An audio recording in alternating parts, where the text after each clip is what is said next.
Hello everyone, how are you doing? This is MD Tech here with another quick tutorial.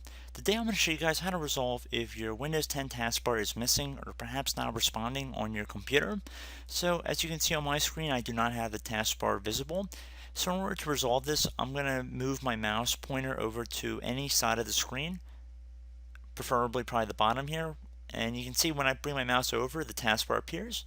And then when I raise my mouse, it disappears again. So what we want to do is head back to the bottom where our taskbar is, assuming that's where your guys' are as well. And you want to right click on it, and then left click on the settings button right here. Where it says taskbar, you want to go down to the third option where it says automatically hide the taskbar in tablet mode. Click inside this oval to toggle to the off position if it's currently on, and do the same thing for the automatically hide the taskbar in desktop mode. You want to turn that off as well. So you want to make sure both of these are turned off, and then you can close out of the settings window and you should be good to go. So I hope this brief tutorial was able to help you guys out, and as always, thank you for watching, and I will catch you in the next tutorial.